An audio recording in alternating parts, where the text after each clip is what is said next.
Em nome do Pai, e do Filho, e do Espírito Santo. Amém. Ave Maria, cheia de graça, o Senhor é convosco. Bendita sois vós entre as mulheres, bendito é o fruto do vosso ventre, Jesus. Santa Maria, Mãe de Deus, rogai por nós, pecadores, agora e na hora de nossa morte. Amém. Glória ao Pai, e ao Filho, e ao Espírito Santo, assim como era no princípio, agora e sempre, e por todos os séculos dos séculos. Amém. Nossa Senhora, Consoladora dos aflitos, auxílio dos cristãos, rogai por nós. São José, rogai por nós. Santo Agostinho, rogai por nós. Santa Mônica, rogai por nós. Santa Madalena de Nagasaki, rogai por nós. São João Bosco, rogai por nós.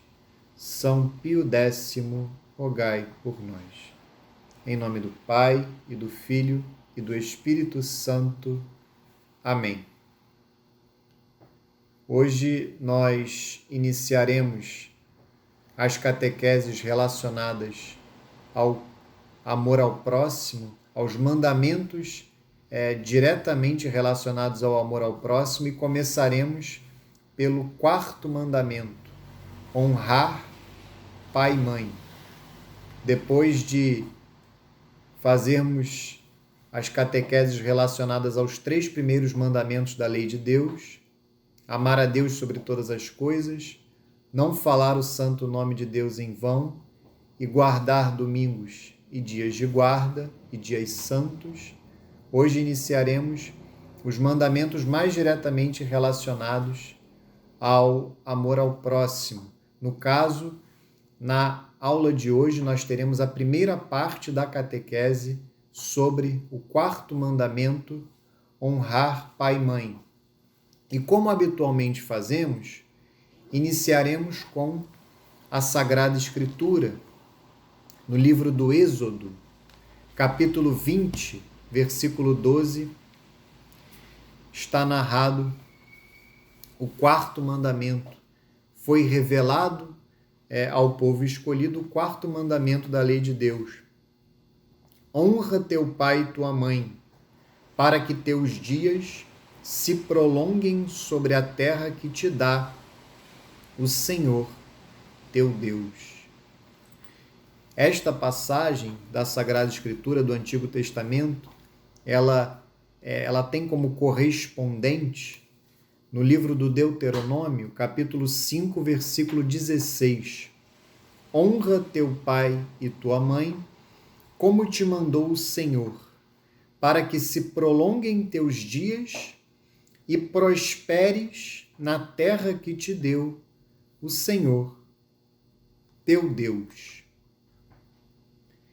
E é interessante observarmos que o quarto mandamento da lei de Deus, ele também, a exemplo do terceiro mandamento e diferentemente dos demais mandamentos, ele é formulado de uma maneira positiva, ou seja, o terceiro mandamento não contém em si, na sua formulação, uma proibição. É guardar domingos e dias santos. Da mesma forma, o quarto mandamento, honrar pai e mãe. É um mandamento que é formulado de maneira positiva. E São Paulo ressaltará que o quarto mandamento da lei de Deus é o único que vem com uma promessa. Na Sagrada Escritura, no Antigo Testamento, é o único dos 10 mandamentos que vem com uma promessa bem explícita, bem clara. E isto também mostra a sua importância. E São Paulo ele dirá isto na carta aos Efésios, no capítulo 6, nos versículos de 1 a 9. São Paulo trata de maneira muito apropriada do quarto mandamento e dos deveres tanto dos filhos com relação aos pais, mas também dos pais com relação aos filhos. Vamos lá, então nós lemos em primeiro lugar o livro do Êxodo, capítulo 20, versículo 12. A passagem correspondente, como sempre acontece, já que os 10 mandamentos, a revelação dos 10 mandamentos ao povo escolhido, ela está narrada tanto no livro do Êxodo como no livro do Deuteronômio, capítulo 20 do livro do Êxodo e capítulo 5 do livro do Deuteronômio. A passagem correspondente está no capítulo 5, versículo 16 do livro do Deuteronômio. E encontramos também, nós sempre temos por hábito nestas aulas, iniciar com a Sagrada Escritura, o Antigo Testamento e o Novo Testamento. E a passagem do Novo Testamento que fala de maneira bem própria do quarto mandamento está na carta de São Paulo aos Efésios. Vamos lá, capítulo 6, versículos de 1 a 9. Filhos, obedecei a vossos pais segundo o Senhor, porque isto é justo. O primeiro mandamento, acompanhado de uma promessa, é: honra teu pai e tua mãe, para que sejas feliz e tenhas longa vida sobre a terra. Deuteronômio, capítulo 5, versículo 16. Pais, não exaspereis vossos filhos, pelo contrário, criai-os na educação e doutrina do Senhor. Servos, obedecei aos vossos senhores temporais, com temor e solicitude, de coração sincero como a Cristo, não por mera ostentação, só para agradar aos homens, mas como servos de Cristo, que fazem de bom grado a vontade de Deus.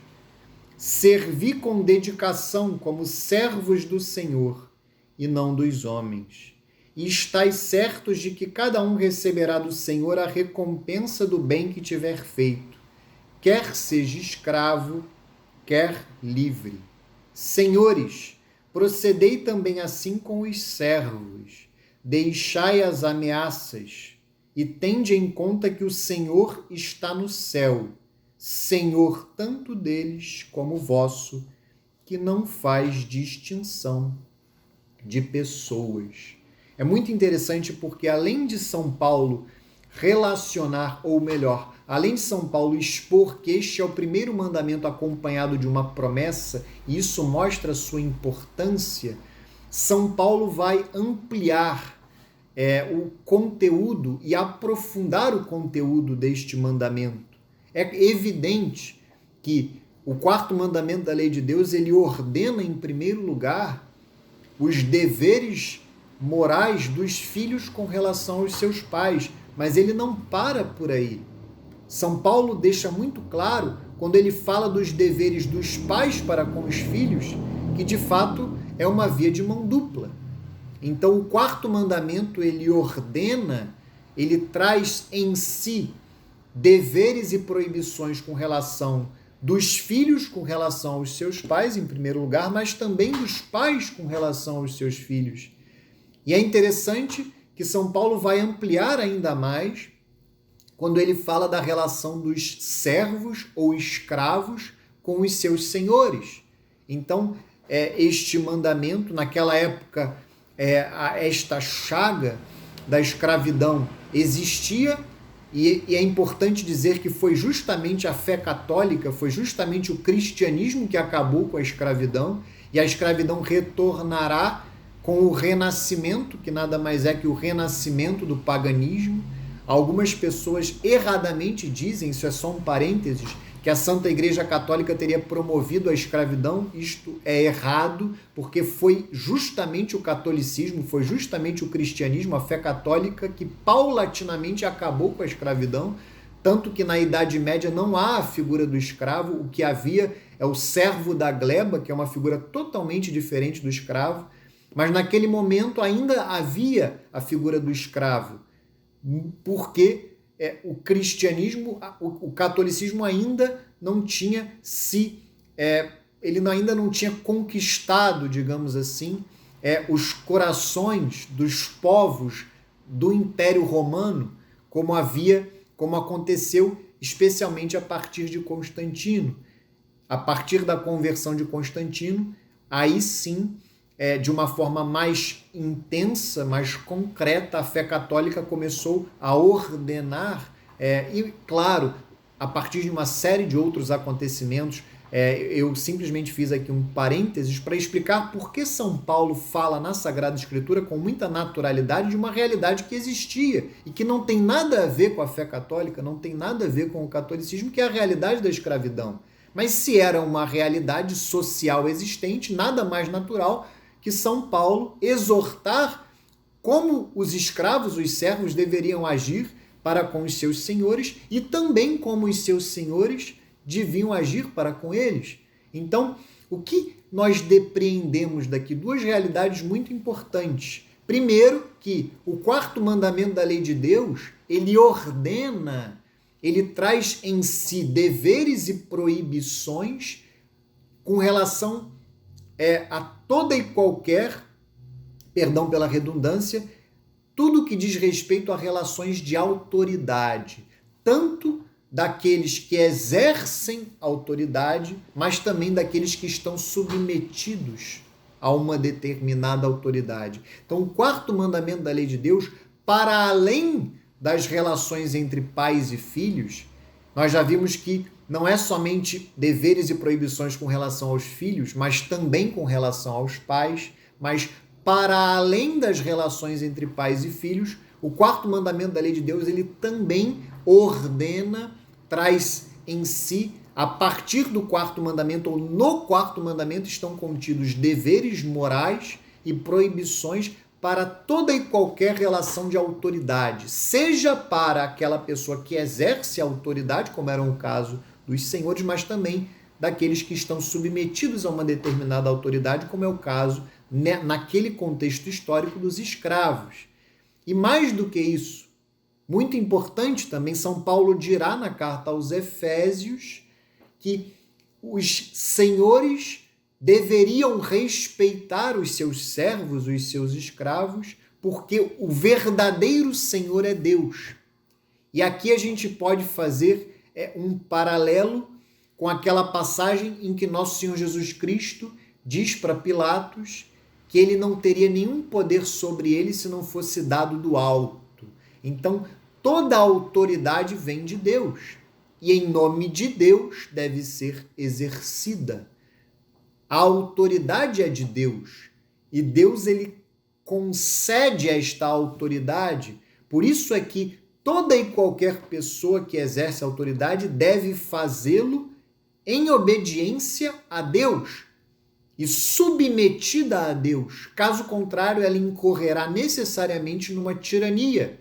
Seja um pai com relação aos seus filhos, seja um professor com relação aos seus alunos, seja o superior hierárquico dentro de um ambiente profissional, seja alguém que é chamado a governar uma cidade, um estado, uma nação, um catequista dentro da sua sala de catequese, diante dos seus alunos de catequese, toda e qualquer, absolutamente toda e qualquer autoridade vem de Deus.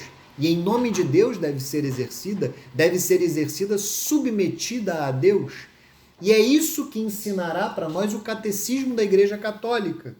O Catecismo da Igreja Católica, ele tem uma introdução muito importante acerca desta questão do quarto mandamento e da profundidade que há no quarto mandamento.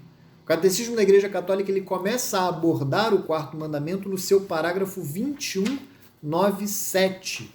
É justamente no parágrafo 2197 em que ele falará do quarto mandamento. E aqui há uma introdução muito importante.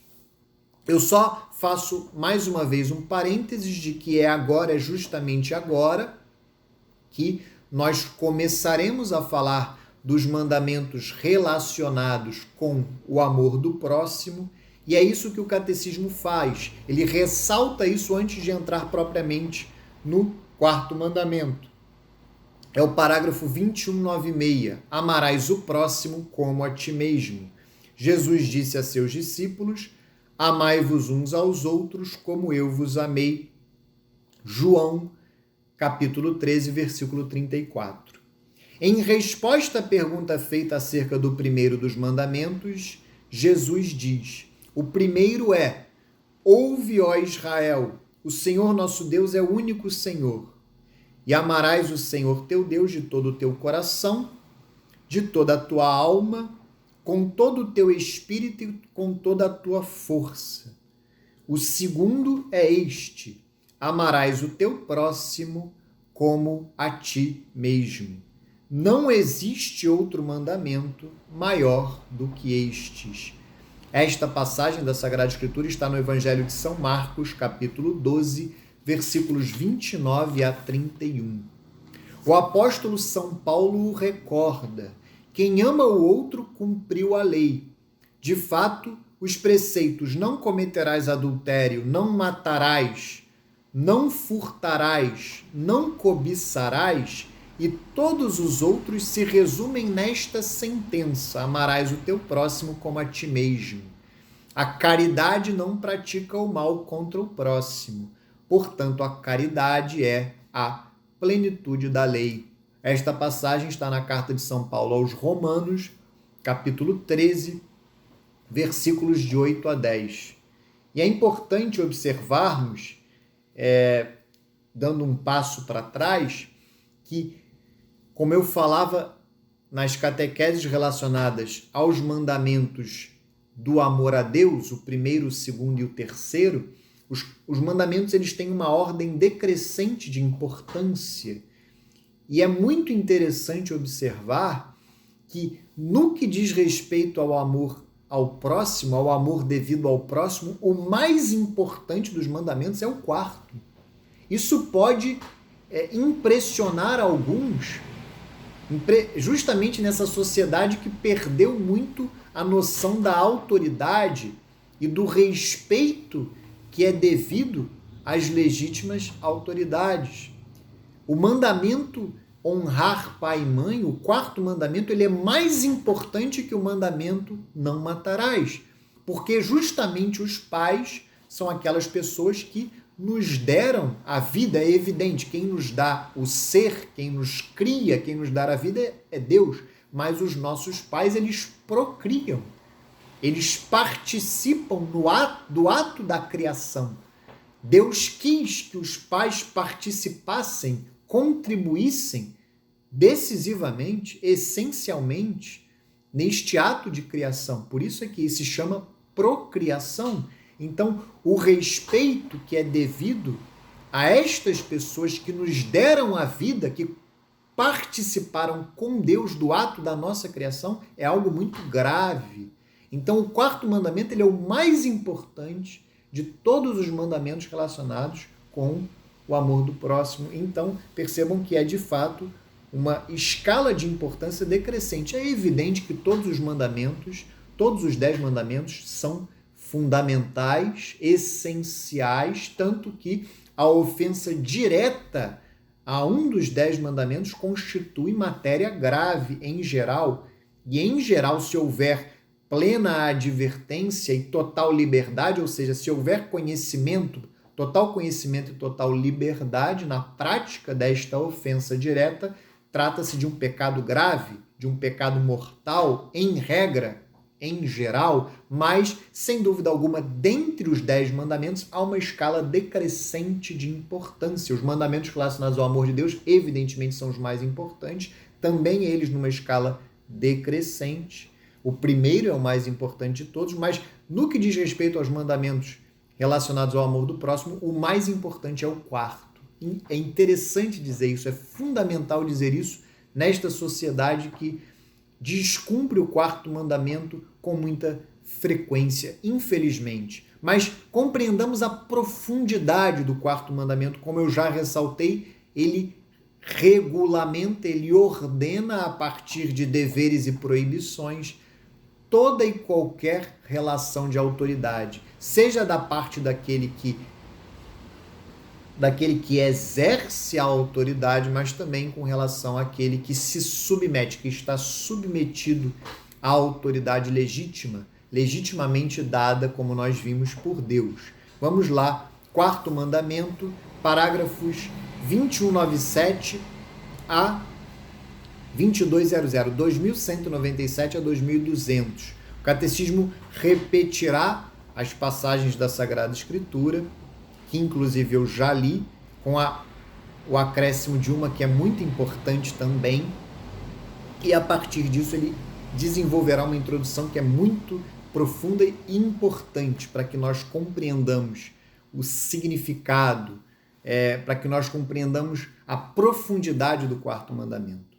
Honra teu pai e tua mãe, para que se prolonguem os teus dias na terra que o Senhor teu Deus te dá. Êxodo 20, versículo 12. Aí vem um versículo agora, uma passagem importantíssima. Era-lhes submisso. Lucas 2, versículo 51. É evidente, nosso Senhor Jesus Cristo, diante de São José e de Nossa Senhora, a Sagrada Família, que é o modelo de todas as famílias, este brevíssimo versículo, era-lhes submisso, mostra claramente como nosso Senhor Jesus Cristo cumpria, evidentemente, todos os mandamentos, mas também o quarto. E agora a passagem que eu já li de São Paulo, na carta de São Paulo aos Efésios. O próprio Senhor Jesus recorda a força desse mandamento de Deus. O apóstolo ensina: filhos, obedecei a vossos pais no Senhor, pois isso é justo. Honra teu pai e tua mãe é o primeiro mandamento com promessas, para seres feliz e teres uma longa vida sobre a terra. Efésios 6, versículos de 1 a 3. O quarto mandamento encabeça a segunda tábua, indica a ordem da caridade. Deus quis que depois dele mesmo, vejam esta questão da importância, Deus quis que depois dele mesmo honrássemos nossos pais, a quem devemos a vida e que nos transmitiram o conhecimento de Deus. Então, além deles nos terem dado a vida, eles também são aqueles responsáveis por nos transmitirem, em primeiríssimo lugar, acima de todas as outras pessoas, o conhecimento de Deus. Devemos honrar e respeitar todos aqueles que Deus, para o nosso bem, revestiu de sua autoridade. Então, aqui vejam, o Catecismo da Igreja Católica, a doutrina já amplia o quarto mandamento. Devemos honrar e respeitar todos aqueles que Deus, para o nosso bem, revestiu de sua autoridade. Fica muito claro, a autoridade vem de Deus. É Deus que reveste, segundo a sua santa vontade, outros com a sua autoridade. Esse preceito está expresso sob a forma positiva de deveres a cumprir.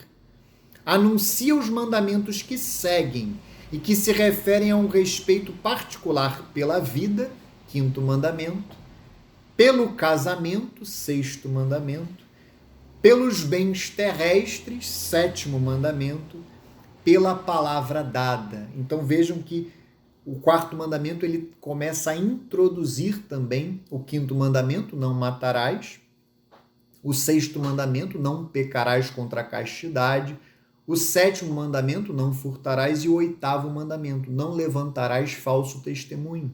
É importante dizer que o nono mandamento, não cobiçarás a mulher do próximo, ele está diretamente relacionado com o sexto, não pecarás contra a castidade, ao passo que o décimo mandamento, não cobiçarás as coisas do próximo, está diretamente relacionado com o sétimo, não furtarás, como nós veremos nas aulas apropriadas. O quarto mandamento constitui um dos fundamentos da doutrina social da Igreja. Vejam a importância do quarto mandamento. O quarto mandamento dirige-se expressamente aos filhos em suas relações com seu pai e sua mãe, porque esta relação é a mais universal. Diz respeito também às relações de parentesco com os membros do grupo familiar. Manda prestar honra, afeição e reconhecimento aos avós e aos antepassados. Tudo aqui no âmbito da família. Vejam como agora ele vai ampliar. Estende-se, enfim, aos deveres dos alunos para com seu professor, dos empregados para com seus patrões, dos subordinados para com seus chefes, dos cidadãos para com sua pátria e para com os que a administram ou a governam. Vejam, ampliou demais. É toda e qualquer relação de autoridade daquele que está submetido à autoridade para com aquele que exerce a autoridade. E aí ele vai ampliar, ele vai inverter, ele vai mostrar que é uma via de mão dupla agora. Este mandamento implica e subentende os deveres dos pais, tutores, professores, chefes, magistrados, governantes, de todos os que exercem uma autoridade sobre outros ou sobre uma comunidade. Vejam, em primeiro lugar, o catecismo, a doutrina amplia o conteúdo do quarto mandamento e depois inverte, mostra que é uma via de mão dupla. Por isso é que essa introdução do catecismo, eu recomendo que vocês a leiam com muita atenção, porque aqui está de uma forma sintética o conteúdo inteiro do quarto mandamento. É muito bem escrita e muito profunda e adequada esta introdução que o catecismo da Igreja Católica faz. E, por fim, encerra no parágrafo 2200. A observância do quarto mandamento acarreta sua recompensa. Honra teu pai e tua mãe, para teres uma longa vida na terra que o Senhor teu Deus te dá. Êxodo 20, versículo 12. O respeito a esse mandamento alcança, juntamente com os frutos espirituais, frutos temporais de paz e de prosperidade. Ao contrário, a não observância desse mandamento acarreta grandes danos para as comunidades e para as pessoas. É notório, são notórias as más consequências sociais que decorrem da inobservância do quarto mandamento da lei de Deus. E isso é evidente na nossa sociedade, é evidente nos dias em que nós vivemos. Como de costume, eu vou acompanhar a partir do compêndio, porque ele é mais sintético.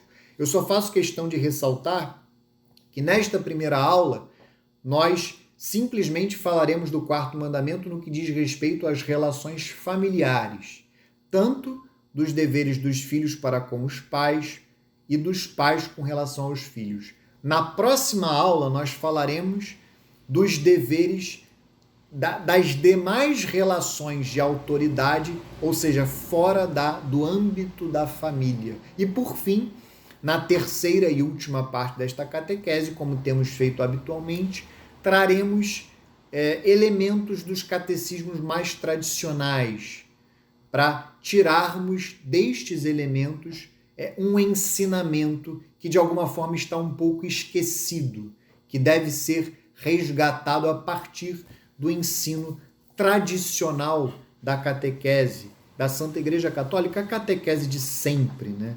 Que deve ser a nossa catequese. A nossa catequese ela deve ser tradicional, deve ser a catequese de sempre da Santa Igreja. Então, no caso hoje, nós falaremos do quarto mandamento a partir das perguntas 455 a 462 do compêndio do Catecismo da Igreja Católica. Vamos lá. A primeira pergunta já é bem geral, já é bem importante. O que ordena o quarto mandamento?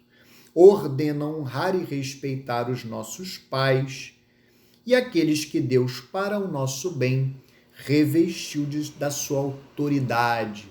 Então, nós temos um dever de honrar e respeitar os nossos pais, mas não somente os nossos pais, todos aqueles que Deus, para o nosso bem, revestiu da sua autoridade. Então, aqui nós podemos citar os professores, nós podemos citar dentro dos professores também os catequistas, por exemplo. Nós podemos citar os nossos superiores hierárquicos no ambiente profissional.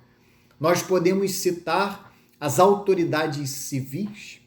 E é claro, eu ainda não mencionei este exemplo, mas é um dos mais importantes, as autoridades eclesiásticas. Todos aqueles que Deus, para o nosso bem, revestiu da sua autoridade, ou seja, as autoridades legitimamente constituídas, as autoridades que Deus, para o nosso bem, escolheu, para que nos governassem em qualquer âmbito das nossas vidas. Nós temos um dever de honrar e respeitar estas autoridades. É isto que ordena, em linhas gerais, o quarto mandamento da lei de Deus, no que se refere às pessoas que estão submetidas a alguma autoridade, em especial os filhos com relação aos pais. E aí o catecismo vai fazer, a doutrina fará aqui uma breve fundamentação da família. Qual é a natureza da família no plano de Deus? Então, o catecismo aqui irá lá na origem, na criação da família. O que é a família? Qual é a natureza da família? Um homem e uma mulher unidos em matrimônio formam juntamente com seus filhos uma família.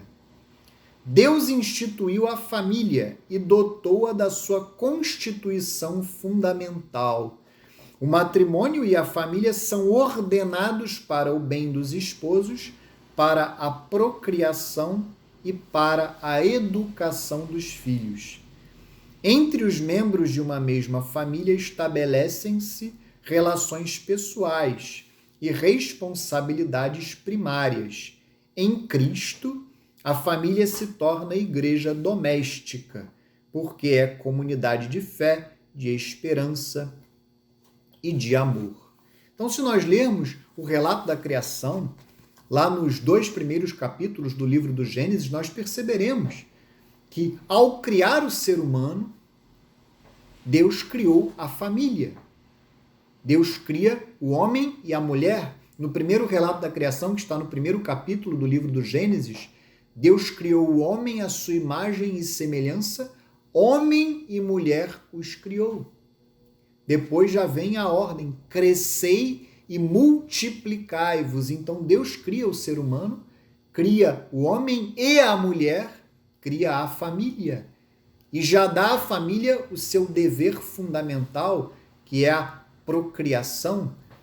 Crescei e multiplicai-vos. Tomai a terra e submetei-a. Então vejam, aqui está a origem da família, a natureza da família, como está escrito aqui, a família, o matrimônio, a família, ela está ordenada à procriação e educação dos filhos e também ao bem dos esposos, em especial, acima de todos os outros, o bem eterno, a bem-aventurança eterna no céu. A família está ordenada. Da mesma forma, no segundo relato da criação, capítulo 2 do livro do Gênesis, Deus não quis que o homem ficasse só. Então ele vai lá e cria a mulher do lado do homem. Aqui mostra que há uma igual dignidade, por mais que haja uma diferença, uma complementaridade. A gente verá isso melhor na catequese sobre o sexto mandamento, mas há uma igual dignidade. E Deus dá a mulher ao homem como uma auxiliar adequada. E o homem até se encanta com a mulher. Agora sim, osso dos meus ossos, carne de minha carne. Ela se chamará mulher porque foi tirada do homem. E o homem deixará o seu pai e a sua mãe e se unirá à sua mulher, e os dois serão uma só carne. Então aqui fica muito evidente, aqui está muito claro o matrimônio natural, que é naturalmente uno e indissolúvel. O homem se unirá à sua mulher e os dois serão uma só carne, uno e indissolúvel. Vejam a natureza da família no plano de Deus. Naturalmente, a família está ordenada à procriação e educação dos filhos e ao bem dos esposos. Naturalmente, o matrimônio é uno e indissolúvel. Então, naturalmente, aqui a gente vê a origem natural da família. E como a doutrina falará, nosso Senhor Jesus Cristo eleva o matrimônio à dignidade de sacramento. Eleva também a família à dignidade de igreja doméstica. Como está escrito aqui, comunidade de fé, esperança e amor. Fé, esperança e caridade. As 3 virtudes teologais. Na família é que nós daremos os primeiros e também, quem sabe, os últimos passos em direção ao céu. É na família que nós conhecemos Deus. É na família que nós aprendemos a amar Deus e o próximo. É na família. E é na família que nós, muitas vezes, no seio da nossa família, que nós encerramos esta caminhada pela vida terrena e, se Deus quiser, se nos for permitida esta graça, daremos o passo em direção a Deus, a eternidade com Deus no céu. E aí vem a questão 457, que depois de falar da natureza da família, depois de falar qual é a natureza da família no plano de Deus, segundo a santa vontade de Deus, qual é o lugar que a família ocupa na sociedade, segundo Deus, segundo o plano de Deus, qual é o lugar que a família ocupa na sociedade? A família é a célula originária da sociedade humana e antecede qualquer reconhecimento por parte da autoridade pública, da autoridade civil. Os princípios e os valores familiares constituem o fundamento da vida social. A vida de família é uma iniciação à vida da sociedade. Então vejam, a família ela é a célula originária da sociedade humana. Ela é a base da sociedade. Isso, em diversos sentidos, antecede qualquer reconhecimento. No Catecismo de São Pio X, nós veremos isso na terceira parte desta catequese. São Pio X mostrará algo tão simples, mas que tantas pessoas hoje esquecem. A sociedade civil nada mais é do que a união de uma série de famílias. Várias famílias se unem, se reúnem e daí vem a sociedade civil. Logo, é evidente que a família não precisa, não necessita de nenhum tipo de reconhecimento por parte da sociedade civil. Para usar um termo comum hoje, a família não precisa ser reconhecida pelo Estado, ela não precisa ser reconhecida pela autoridade pública, pela autoridade civil, muito pelo contrário. São as famílias que se reúnem e formam a sociedade civil que dão legitimidade. Esta reunião que forma a sociedade civil é que, de fato, dá origem, sim, à autoridade que Deus dá a uma determinada pessoa para governar a sociedade civil.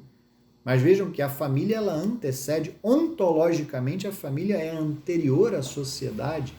Isso tem que estar muito claro para nós, principalmente num momento em que as autoridades públicas, as autoridades civis, desejam usurpar os direitos e os deveres que são próprios da família, que são inerentes à família. É fundamental que essa verdade seja ensinada e aprendida pelas pessoas. E vejam que é na família que nós aprendemos a viver em sociedade. Então a família também é uma escola de vida social. É na família, é na convivência com os meus pais, com os meus irmãos, com os meus primos, meus tios, meus avós, é que eu aprendo a viver em sociedade. Então, também nesse sentido, a família ela é a base, ela é a célula originária da sociedade. Também nesse sentido, a família é uma iniciação à vida de sociedade, à vida familiar.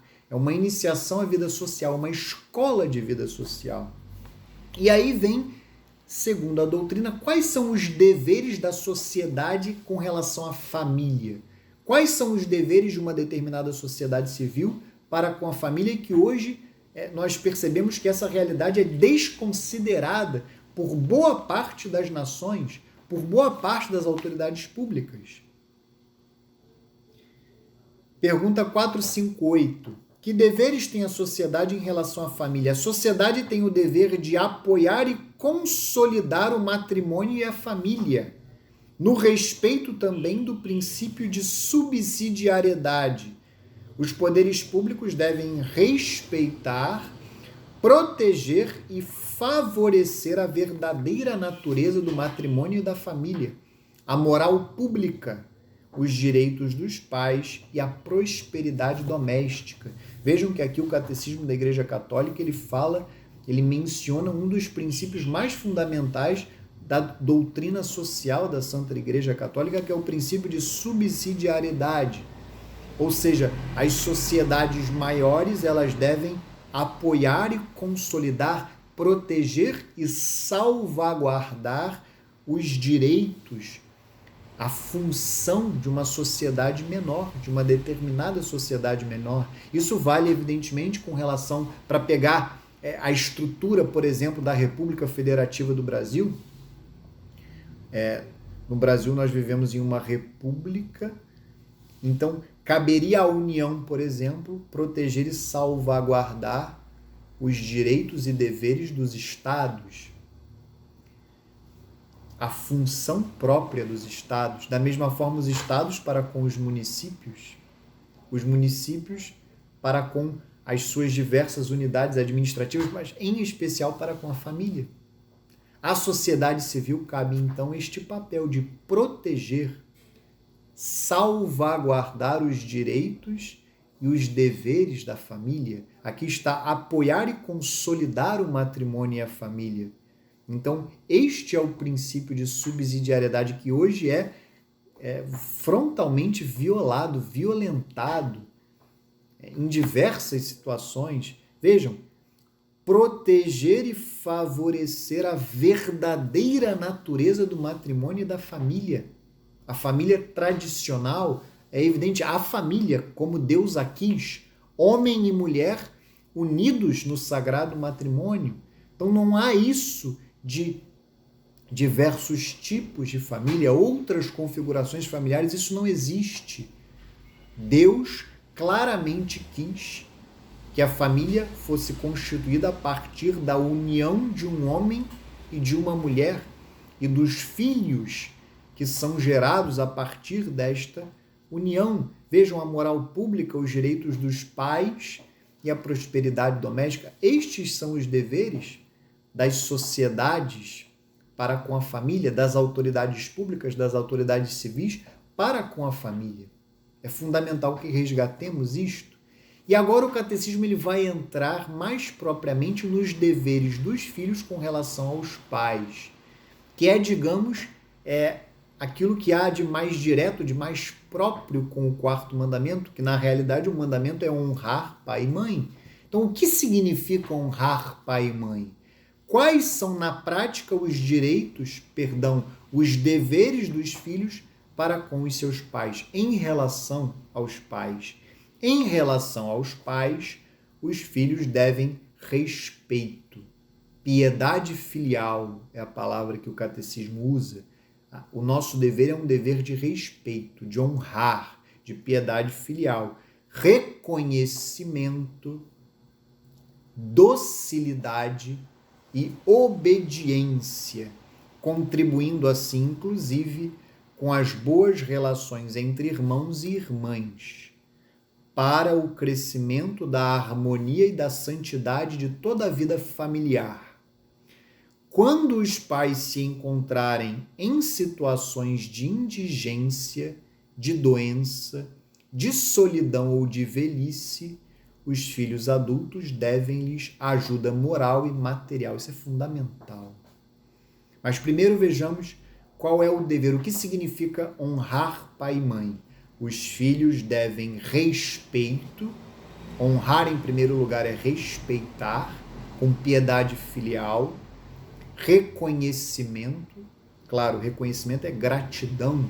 Gratidão por aqueles que nos deram a vida, por aqueles que participaram do ato criador de Deus e nos deram a vida.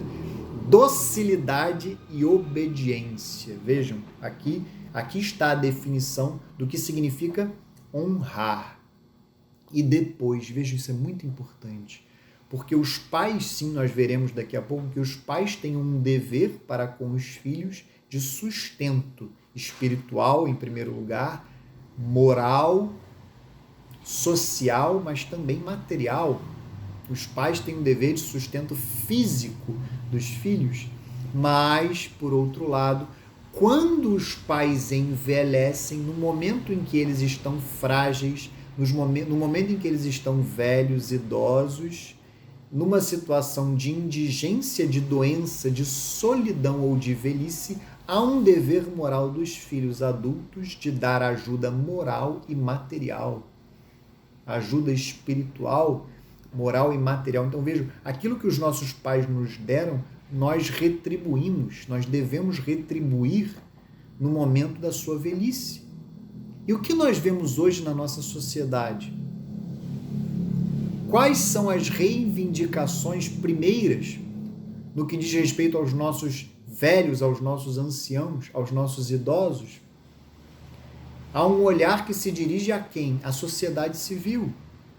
Há um olhar que se dirige, em primeiro lugar, ao Estado, à previdência social, nós poderíamos dizer. Fala-se muito da reforma da Previdência. É claro, não digo que não deva existir a Previdência Social, sim, mas os pais, em primeiro lugar, na sua velhice, eles não deveriam olhar para o INSS, para mencionar o órgão próprio aqui do Brasil, o Instituto Nacional da Seguridade Social, não. Quando se vê frágeis, idosos, velhos, doentes, sós, aqui se fala de solidão, o olhar dos pais deveria se dirigir aos filhos. A súplica dos pais deveria se dirigir aos filhos.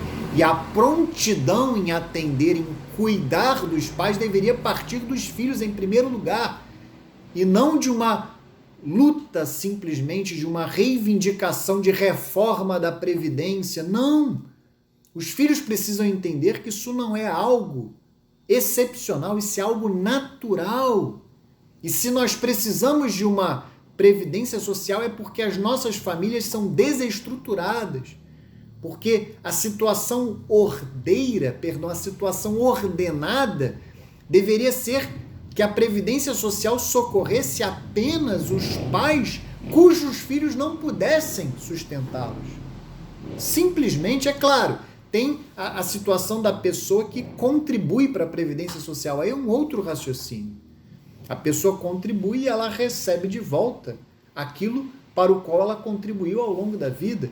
Hoje nós vivemos numa sociedade em que a contribuição é obrigatória, o que já me parece algo desordenado em si mesmo. Uma pessoa ser obrigada a contribuir em uma determinada... Não é em toda a situação, mas no caso de um empregado, de alguém que é regido pela CLT, pela consolidação das leis trabalhistas, essa pessoa é obrigada a contribuir. Isso já é desordenado.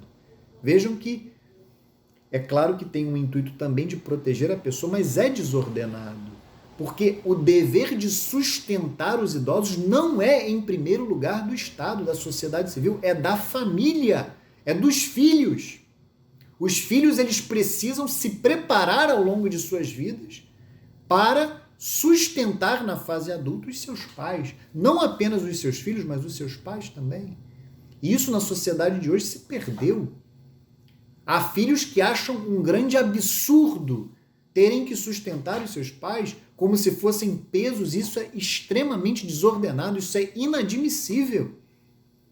Precisamos resgatar, porque numa sociedade ordenada, em que a própria família cuida dela mesma, em que os filhos se juntam, no caso, aqui a família numerosa permite, inclusive, que não fique pesado para nenhum filho, os irmãos se unirão e cada um vai absorver um determinado gasto. Vejam como que é ordenado, é adequado, muito adequado que haja famílias numerosas, mas mesmo que não haja famílias numerosas, é fundamental que, mesmo que uma determinada família não seja numerosa, os filhos precisam assumir este dever de sustento material e moral dos seus pais. Não como um peso, como um reconhecimento, uma gratidão e um dever moral, como algo natural. E sim, o Estado, subsidiariamente, o Estado prestará também o auxílio que puder. Mas entendamos isto. Numa sociedade ordenada, o Estado ele agiria nesse sentido, de fato, subsidiariamente. Numa determinada família, pessoas idosas que não têm filhos, ou cujos filhos não têm condições, isso pode acontecer, aí sim a Previdência Social, o Estado assumiria este papel que é da família, que é dos filhos. Vejam como nós vivemos numa sociedade extremamente desordenada. A família ela não é apenas privada dos seus direitos, isso é muito importante. Ela é privada dos seus deveres. Na sociedade em que nós vivemos, são usurpados da família não apenas os seus direitos, mas também os seus deveres. E nós crescemos neste ambiente desordenado e ficamos com a cabeça toda virada, toda errada, desordenada. Então, resgatemos este dever moral dos filhos, de sustento material, moral, espiritual dos pais, quando eles se encontram em situações de indigência, doença, solidão ou de velhice, simplesmente de velhice. E aqui vem os deveres dos pais com relação aos filhos, é a pergunta 460. Os pais, participantes da paternidade divina, são os primeiros responsáveis pela educação dos seus filhos e os primeiros anunciadores da fé a eles.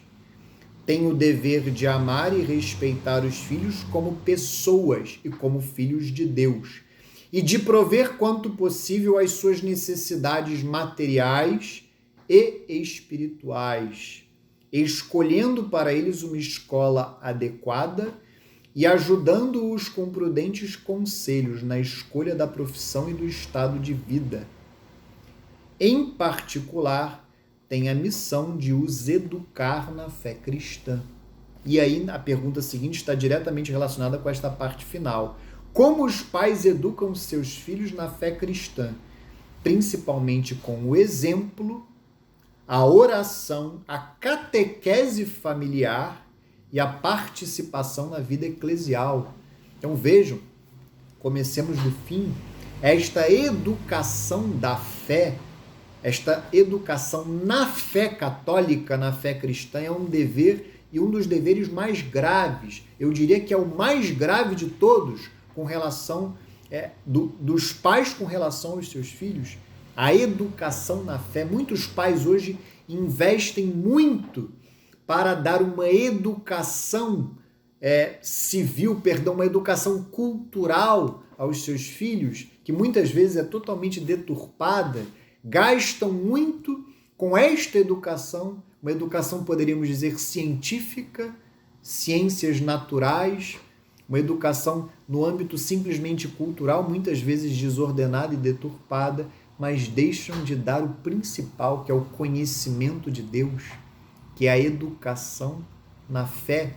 Esta é outra desordem que precisa ser corrigida urgentemente na sociedade em que nós vivemos, na qual os pais desprezam, descumprem o seu dever fundamental de serem educadores dos seus filhos na fé, dar a fé católica. Este é o principal dever de um pai com relação aos seus filhos, de um pai e de uma mãe com relação aos seus filhos, dar a fé católica, dar o conhecimento de Deus, dar ao filho o caminho do céu, o caminho da salvação.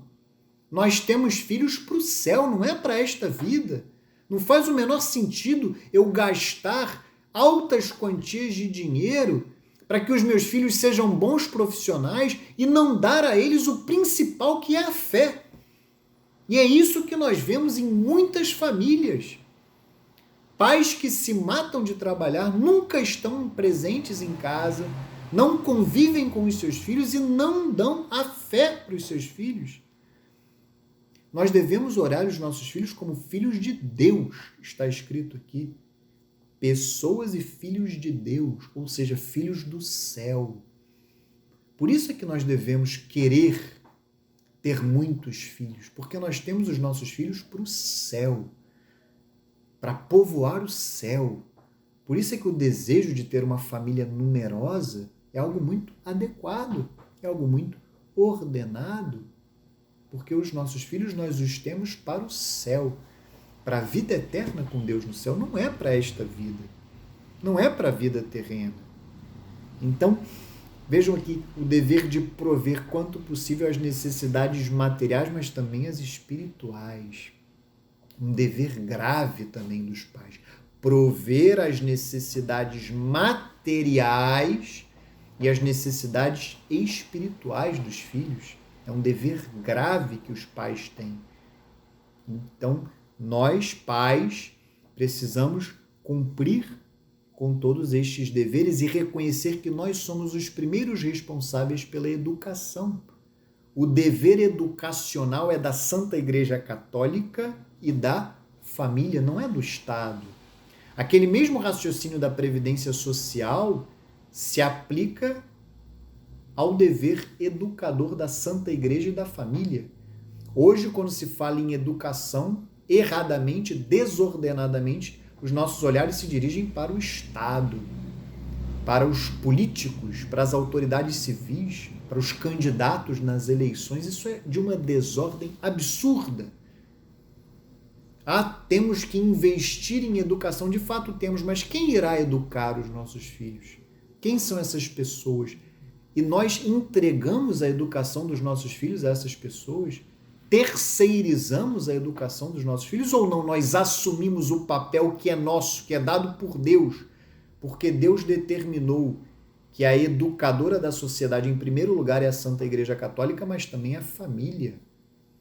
A família colabora com a Santa Igreja Católica na educação da sociedade. Deveria ser assim numa sociedade ordenada.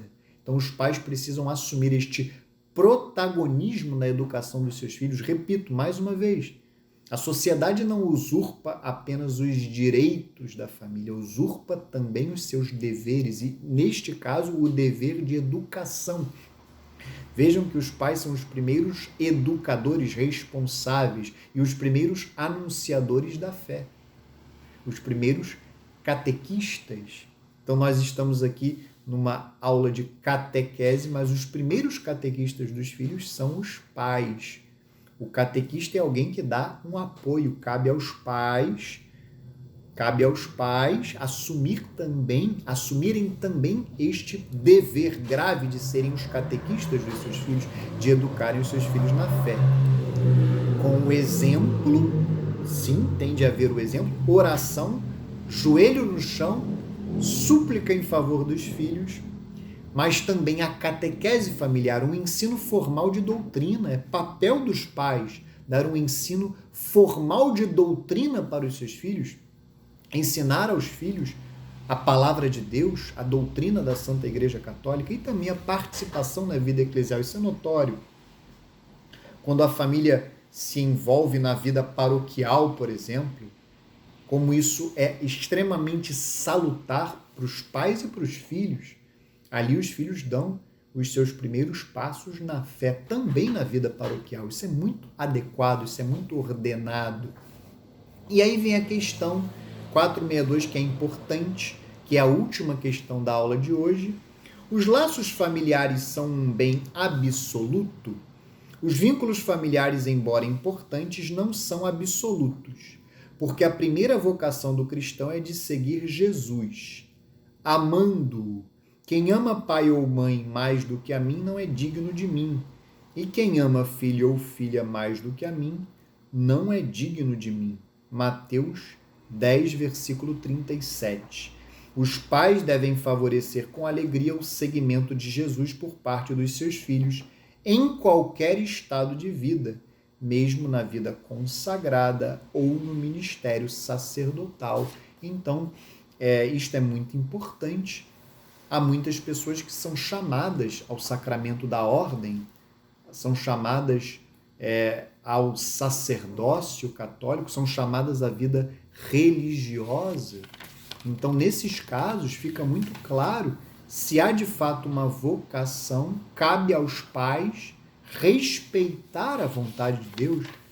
Quantos santos nós vimos que na sua história, na sua biografia, ou o pai ou a mãe, normalmente eu preciso reconhecer que era o pai não queria que uma determinada jovem entrasse num convento, num mosteiro, num Carmelo, não seguisse a vida religiosa, ou não queria que um determinado jovem se tornasse sacerdote, se tornasse seminarista. E muitas vezes aquela pessoa que depois acabou por se tornar santa, eu menciono os santos porque são vidas que chegam mais ao nosso conhecimento, mas isso pode acontecer com pessoas que não foram canonizadas, evidentemente, e aquela pessoa precisa enfrentar, porque ali está a vontade de Deus. Isto é importante. Há, sem dúvida, um dever de obediência, mas este dever de obediência ele não é absoluto. Ele não é absoluto, ele não se sobrepõe à vontade de Deus. Na próxima aula nós falaremos do nosso dever para com as autoridades civis, e nós aprenderemos, a partir do ensinamento de São Pedro, lá no livro dos Atos dos Apóstolos, que importa antes obedecer a Deus do que aos homens. Então, numa situação como essa, a pessoa sim deve seguir o chamado de Deus para a vida dela. Então, nesse caso, os laços familiares eles não são absolutos. Então, este dever de obediência, ele não é absoluto. Então, se a vontade dos pais ela está contrária à vontade de Deus, é evidente que os filhos devem obedecer a Deus antes do que aos pais, quando a vontade dos pais ela ofende ou vai de encontro à vontade de Deus, ou ofende algum mandamento da lei de Deus, ofende a palavra de Deus, a doutrina da Santa Igreja, é evidente que cabe aos filhos obedecer a Deus e, nesse caso específico, excepcional, não desobedecer os pais. Vejamos o que diz o Catecismo da Igreja Católica no parágrafo 22:16 e 22:17, porque aqui é que está realmente essa questão da obediência, do dever de obediência. Mais do que o compêndio, o Catecismo vai aprofundar esta questão. O respeito filial se revela pela docilidade e pela obediência verdadeiras. Meu filho, guarda os preceitos de teu pai, não rejeites a instrução de tua mãe. Quando caminhares, te guiarão. Quando descansares, te guardarão. Quando despertares, te falarão. Provérbios 6, versículos 20 a 22. Um filho sábio ama a correção do pai, e o zombador não escuta a reprimenda. Provérbios 13, versículo 1. Aqui é que vem o detalhe no parágrafo 2217 acerca dessa questão da obediência, para nós encerrarmos esta primeira parte da catequese sobre o quarto mandamento. Enquanto o filho viver na casa de seus pais, deve obedecer a toda solicitação dos pais que vise ao seu bem ou ao da família. Então, quando o filho ainda está sob o sustento dos pais, ainda está na casa dos pais, ele deve obedecer a toda solicitação dos pais que vise ao seu bem ou ao da família. Então vejam que aqui há um critério objetivo. É uma solicitação que vise ao bem próprio do filho ou ao bem da família, o bem dos pais, o bem dos irmãos, da família como um todo. Filhos, obedecei em tudo a vossos pais, pois isso é agradável ao Senhor. Carta de São Paulo aos Colossenses, capítulo 3, versículo 20. Os filhos têm ainda de obedecer às prescrições razoáveis de seus educadores e de todos aqueles aos quais os pais os confiaram, os professores, por exemplo. Mas, se o filho estiver convicto em consciência de que é moralmente mal obedecer a tal ordem, que não a siga. Vejam que aqui é um critério também objetivo. O filho ele não tem o dever de obedecer algo imoral que o seu pai solicita, que o seu pai determina. É um critério objetivo, é uma exceção à regra, ao dever de obediência. Vejam também, agora o catecismo vai falar de outro critério objetivo, que é a questão quando o filho ele deixa a casa dos pais, ele deixa a condição de ser sustentado em todos os sentidos da palavra pelos pais. Quando crescerem, os filhos continuarão a respeitar seus pais. O dever de respeito é eterno, é para sempre. O dever de respeito aos pais não acaba. Antecipar-se-ão aos desejos deles, solicitarão de bom grado seus conselhos e aceitarão suas justas admoestações. A obediência aos pais cessa com a emancipação dos filhos, mas o respeito que sempre lhes é devido não cessará de modo algum, pois tal respeito tem sua raiz no temor de Deus, um dos dons do Espírito Santo. Então essa emancipação, esta saída da casa ou a saída do sustento, quando o filho se torna independente do sustento, ele se torna de fato adulto, ele se torna uma pessoa adulta, ele se emancipa. Não é simplesmente uma emancipação legal, é algo mais profundo, é um fato objetivo, é quando o filho ele não está mais sob a necessidade de ser sustentado pelo pai. Então, aqui não há mais um dever estrito de obediência, mas vejam, o catecismo diz que os filhos devem se antecipar ao desejo de seus pais, ouvirem com muita atenção e consideração os conselhos, as justas admoestações, mas o que permanece é um dever de respeito e não de estrita obediência. É evidente, não há que se falar num dever de obediência como tem uma criança, por exemplo, um adolescente com relação aos seus pais, quando nós estamos ainda num estado de imaturidade, nós ainda não somos adultos, nós somos jovens. Então, esta é a primeira parte da aula. Hoje nós nos concentramos mais nos deveres morais e nas proibições relacionadas ao âmbito familiar.